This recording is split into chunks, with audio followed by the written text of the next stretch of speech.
जब मेरी शादी हुई तो मैं 32 साल की थी। मेरी उम्र बढ़ गई थी। शादी में आने वाले सभी रिश्तेदार मुझे अजीब नजरों से देख रहे थे कि दुल्हन बुढ़ी है। मजाक उड़ा रहे थे। लेकिन मैं दुल्हन बनकर बड़ी खुश थी। ख्वाब भी सजा लिया था। मैं दुल्हन के रूप में सजी ससुराल आ गई तो यह देखकर हैरान रह गई कि वह तो खुशी का कोई माहौल ही नहीं था। मेहमान विदाई के बाद ही शायद अपने अपने घरों को जा चुके थे। मेरे एहसास खत्म होने लगे थे। मेरी सास ने मुझे खामोशी से ले जाकर मेरे कमरे में बैठा दिया। ना कोई रस्म की, ना ही कोई स्वागत। ऐसा मालूम होता था जैसे जबरदस्ती की शादी हो। मैंने कमरे में कदम रखा तो मेरा दिल बहुत बुरा होने लगा, क्योंकि कमरा भी बिल्कुल सादा था, जैसे इन्हें नई दुल्हन के आने की कोई खुशी ही ना हो। मेरी सास ने मुझे बेड के बीच में बैठा दिया और कहा, मैं तुम्हारे लिए खाना भिजवाती हूँ। मैंने सास को मना कर दिया। तब मेरी सास मेरे पास बैठी मुझे देखने लगी। वह बाहर से तो बहुत अच्छी थी, पर उनकी नजरें बहुत अजीब थी। मुझे घबराहट हो रही थी। फिर वह मुझसे बोली, बहुत सुंदर लग रही हो। मैंने मुस्कुराकर शुक्रिया कहा, लेकिन उनके मुंह से निकलने वाला अगला शब्द मुझे पल भर को परेशान कर गया। जब वह बोली, भगवान तुम्हारी खूबसूरती को कायम रखे। उनकी बात पर मैं हैरान रह गई। उनके यह शब्द अजीब ना थे, बल्कि उनके कहने का अंदाज भी अजीब था। मैंने भी हाँ में सर हिला दिया। मुझे उनसे सवाल पूछना कुछ ठीक नहीं लगा। फिर वह मुझसे कुछ देर इधर उधर की बातें करके उठी और बोली, कोई चीज की जरूरत हो तो बता देना। और फिर कमरे से निकलकर चली गई। मुझे जहाँ शादी की पहली रात इस कमरे में खूबसूरत एहसास का शिकार होकर खुश होना चाहिए था, वही मैं अजीब सी बेचैनी अपने अंदर महसूस कर रही थी। मेरी सास के जाने के कुछ देर बाद ही मेरी नंद मेरे कमरे में आई और मुझसे बातें करने लगी। वह उम्र में मुझसे भी बड़ी थी। मैं भी मुस्कुराकर उनसे बात कर रही थी जब उसने मुझसे अजीबोगरीब बात करना शुरू की, जिसे सुनते ही मेरा मिजाज पूरी तरह से खराब होने लगा। मुझे पल भर को यूं लगा जैसे सब बदल जाएगा और यह शादी बहुत भयानक रूप धारण कर लेगी। मेरी नंद मुझसे बोली थी, इतना मेकअप क्यों किया है? उसकी ये बात मुझे अजीब ही लगी, क्योंकि मेकअप तो दुल्हनों को ज़्यादा ही किया जाता है। मैंने उसकी बात का कोई जवाब नहीं दिया। उसका अगला सवाल था कि उम्र क्या है आपकी? उसके सवाल पर मैं खामोश रही। मेरा दिल किया उसे पकड़कर कमरे से बाहर निकाल दूं। तभी वह बोली, आपकी उम्र 32 साल है, काफी बड़ी है शादी के हिसाब से। वैसे अब तक शादी क्यों नहीं हुई थी? या कोई ऐब या बुराई थी आप में, जो अब तक आपकी शादी नहीं हुई? उसका सवाल मुझे हथौड़े की तरह लगा था। दिल किया इससे पूछूं कि तुम्हारे भाई में ऐसा क्या ऐब था जो अब तक उनकी शादी नहीं हुई थी, जबकि वह खुद मुझसे 1 साल बड़ा था। पर मैं कुछ न पूछ सकी, इसलिए बस खामोश हो गई। जब वह बोली, छोड़िए, शादी तो नसीब से होती है जब भगवान ने लिखा हो। वैसे मेरे भाई को खूबसूरत औरत पसंद है ना, कि मेकअप से भरी हुई? वरना बदसूरत लड़कियों को तो वह मुंह भी नहीं लगाता। मैं उसकी बात पर नजरें झुकाए खामोश रही। वह जो अपने भाई की इतनी पसंद बता रही थी, तो दिल में सवाल उठा कि उसके भाई को उसकी पसंद के मुताबिक अपनी बेटी देगा कौन? पर मैं खामोश रही कि आज तो मेरा पहला दिन है। अगर आज ही कुछ कहा तो बहुत बोलने वाली और बदतमीज बहू मशहूर हो जाऊंगी। जब वह मेरे सब्र को आजमाने के लिए वापस बोली कि मेरे भाई को बदसूरत लड़कियां नहीं पसंद, खैर औरत जैसी भी हो उसके हाथ में होता है वह पति को अपना दीवाना बना ले। उम्मीद करती हूँ आप भी कुछ ऐसा करो कि मेरा भाई आपका दीवाना हो जाए। ये कहकर वह मुस्कुराकर बाहर चली गई, जबकि मुझे अपने आगे की जिंदगी बहुत खराब नजर आने लगी। मैंने दिमाग से सब कुछ हटा दिया। मैं अभी कमर सीधी करने लेटी ही थी जब अचानक से मेरा पति कमरे में आया। मैं चौंक कर फौरन उठी जब मेरा पति मेरे पास आया और बोला, यह सब क्या है? मैं उसके इस तरह पूछने पर परेशान हो गई। जब वह बोला, इतना मेकअप क्यों किया है? इतना मेकअप करके तुमने इतनी खूबसूरत लग रही हो। मेकअप करके तो कोई भी खूबसूरत लग सकता है। जाओ, जाकर फौरन अपना मुंह धोकर आओ। साफ करो यह मेकअप। और अगर मेकअप उतारने के बाद भी तुम इतनी अच्छी ना लगी तो मैं तुम्हें फौरन ही तलाक दे दूंगा। अपने पति की बात सुनते ही मैं परेशान हो गई। मैं वैसे ही परेशान बैठी थी जब मेरे पति ने मुझसे कहा कि अब तक बैठी क्यों हो? जाओ, जाकर मुंह धोकर आओ। अपने पति के गुस्सा करने पर मैं फौरन उठी और बाथरूम में चली गई। अंदर जाकर मैं बहुत ज्यादा परेशान खड़ी थी कि अब मैं क्या करूं। अगर मेरे पति को मेरी सूरत पसंद ना आई तो मेरा तलाक हो जाएगा। मैं बहुत परेशान थी। काफ़ी देर बाथरूम में गुज़ारने के बाद मैंने दिल में दुआ करते हुए ज्वेलरी उतारकर कपड़े बदले और मुँह हाथ धोकर निकली तो देखा मेरा पति सो चुका था। मैंने शुक्र का साँस लिया था कि आज की रात तो गुज़र जाएगी। कल तो मेरी माँ आ जाएगी तो वह मामला सँभाल लेंगी। मैं बिल्कुल धीरे से बेड पर पति के साथ बराबर में लेट गई। लेकिन अभी कुछ ही देर गुज़री थी जब मेरा पति मेरा नाम शिवानी है, मेरी उम्र 32 साल है। मैं देहरादून की रहने वाली हूँ और मेरी फैमिली में सिर्फ मेरी मम्मी है, जो अक्सर बीमार रहती हैं। वह दिल की मरीज है। मैं जब छोटी थी, तब मेरे पापा की मौत हो गई। मेरे पापा कारोबारी इंसान थे, पर मम्मी घरेलू औरत थी। पापा के गुजर जाने के बाद मम्मी कारोबार ना संभाल सकी, इसलिए पापा का कारोबार खत्म हो गया। हमारा बड़ा 2 मंजिला घर था। मम्मी ने ऊपर वाला हिस्सा किराए पर दे दिया और नीचे बच्चों को ट्यूशन पढ़ाती। हमारा खर्च आसानी से पूरा हो जाता। लेकिन मेरी मम्मी एक बात को लेकर हमेशा परेशान रहती कि मेरा घर नहीं बचेगा, कोई मुझसे शादी नहीं करेगा, क्योंकि मेरे अंदर एक बहुत बड़ा ऐप था। बचपन से ही लोग मुझे कहते थे कि मैं बदसूरत हूँ। जब मैं स्कूल जाती तो कोई मुझसे दोस्ती भी ना करता था। जब मैं जवान हुई, तो बाकी के खानदान वालों ने हमसे किनारा कर लिया। पहले जो मामा, नाना, चाचा, मौसी मुझे बेपनाह मोहब्बत करते थे, उन्होंने इस डर से घर में आना और हमें बुलाना और कोई भी रिश्ता रखना खत्म कर दिया, क्योंकि उनके घर में जवान लड़के थे कि कहीं मम्मी उनसे मेरा रिश्ता ना मांग ले और उनके बेटों पर नजर न रखे। मेरे इतने बड़े ऐप पर मेरी मम्मी बहुत परेशान थी कि उनके बाद मेरा क्या होगा। अब सारी जिंदगी तो घर बैठाकर नहीं रख सकती थी। इसी गम में वह डिप्रेशन के मरीज हो गई। हर वक्त मेरे रिश्ते और नसीब की दुआ मांगती रहती थी। मैं भी बहुत परेशान थी। अब मुझे भी यही लगता था कि अब मेरी शादी नहीं होगी। घर पर कोई आता तो मम्मी से अफसोस करता, जैसे मैं कोई बुरी चीज हूँ। वक्त यूं ही गुजरता जा रहा। मैं जब 19 साल की हुई, तब से मम्मी ने मेरे रिश्ते की तलाश करना शुरू कर दिया। रिश्ते भी बहुत आते, लेकिन देखते ही रिजेक्ट करके चले जाते। ऐसा होते-होते सालों गुजर गए। अब मैं 26 साल की थी और मेरे लिए रिश्ता आया।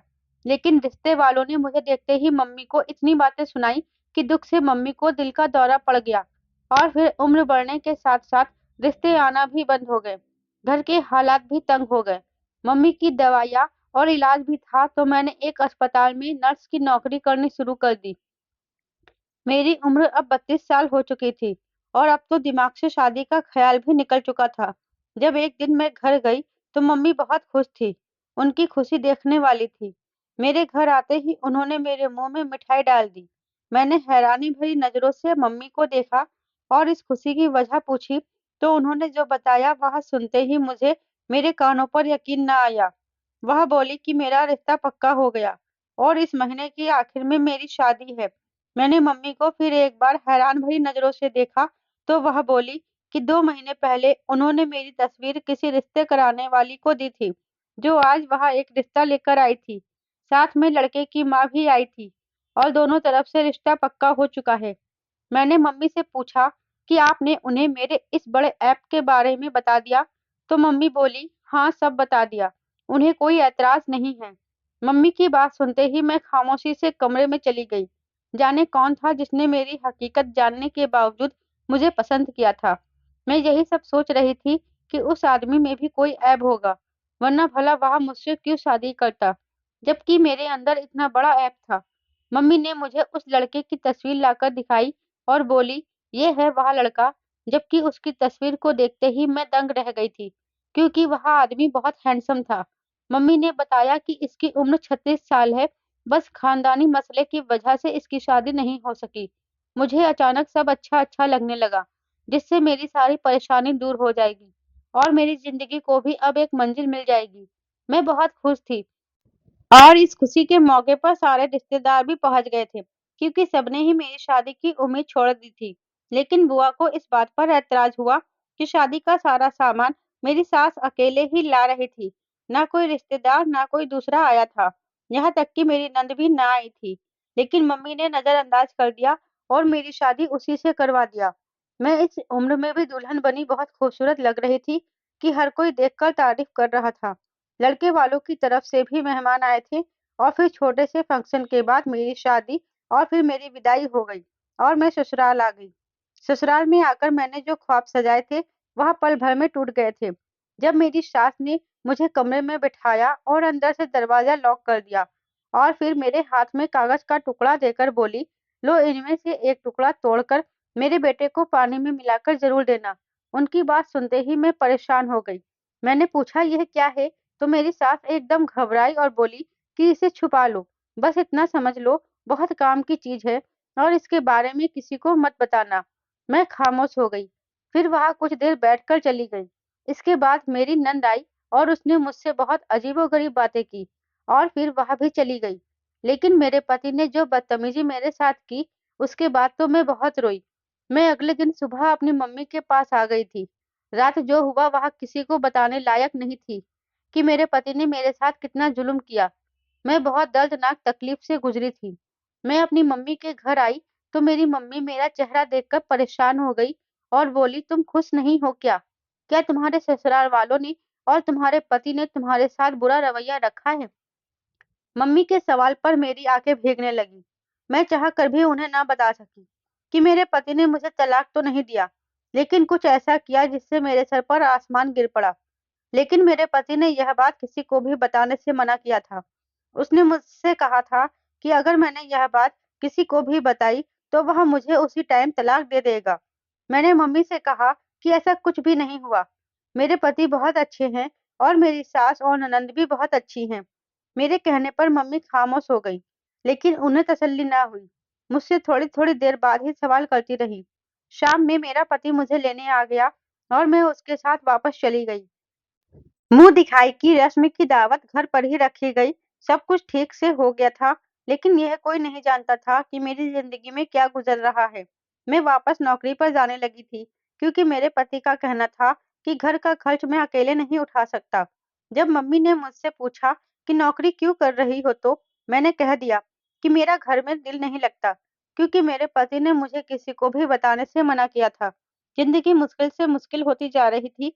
जब एक रात मेरा पति घर पर ना आया, तो मेरी सास मेरे कमरे में आई। अक्सर वह खामोश और अपने कमरे में ही रहती थी, लेकिन आज बहुत ज्यादा गुस्से में लग रही थी। उन्होंने गुस्से से चीखते हुए पूछा, तुम्हें जो मैंने कागज दिया था, वह पानी में मिलाकर अपने पति को देती हो? तो सास के सवाल पर मैं हड़बड़ा गई, क्योंकि वह कागज तो मैं फेंक चुकी थी। मैंने अपनी सास से झूठ कहा कि हाँ, मैं उन्हें डेली उस कागज के एक टुकड़े को पानी में डालकर उन्हें पिलाती हूँ। तब मेरी सास मुझसे बोली, तुम झूठ बोल रही हो, तुम उसे नहीं पिलाती। अब जो भी होगा उसकी जिम्मेदार तुम खुद होगी। वह गुस्से से यह कहती हुई कमरे से निकल गई, जबकि मैं अपनी सास की बात पर परेशान हो गई। इतनी मुश्किल हो तो रही थी, अब क्या बाकी था? मैं परेशानी से सोचने लगी। अब मुझे शक भी हो रहा था कि वाकई कुछ बुरा ना हो जाए। लेकिन यह बात भी हैरान करने वाली थी कि मेरी सास को पहले दिन ही मुझसे ऐसी क्या हमदर्दी हो गई। मैंने अपनी सास की बात को नजरअंदाज कर दिया। अगले दिन मैं काम से जल्दी वापस आई। जैसे ही ड्राइंग रूम में कदम रखा तो देखा कि मेरी नंद के साथ वहां आंटी बैठी थी, जिसने मेरा रिश्ता करवाया था। मैं नजरअंदाज करके वहां से जाने लगी, लेकिन अंदर की आवाज सुनकर मैंने अपनी सांस रोक ली। मैंने खुद ही अपने मुंह पर हाथ रखा, जिससे मेरी सिसकियों की आवाज अंदर ना चली जाए, और कमरे में भाग गई। अंदर से दरवाजा लॉक किया और रोने लगी। मुझे अभी तक किसी तरह यकीन नहीं आ रहा था कि जो मैंने सुना है वह सच है। मेरे साथ इतना बड़ा खेल खेला गया है। मैंने फैसला किया कि मैं अपने पति से इस बारे में दो टूक बात जरूर करूंगी। लेकिन अगले दिन जो हुआ वह मेरे पैरों तले से जमीन खींच गया, क्योंकि सुबह मेरा पति जब घर लौटा तो मैं मम्मी के घर लौट आई थी।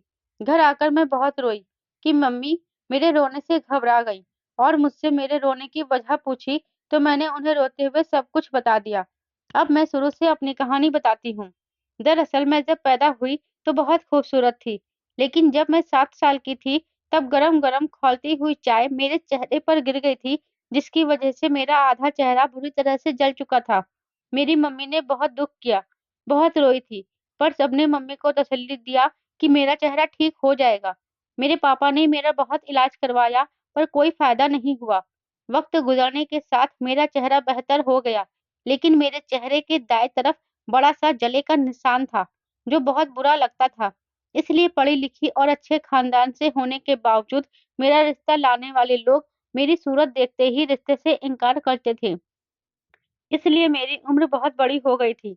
जब एक आंटी ने मेरा रिश्ता करवाया और इस रिश्ते की हकीकत मुझ पर तब खुली जब इस रिश्ते वाली और अपनी नंद की बातें सुनी।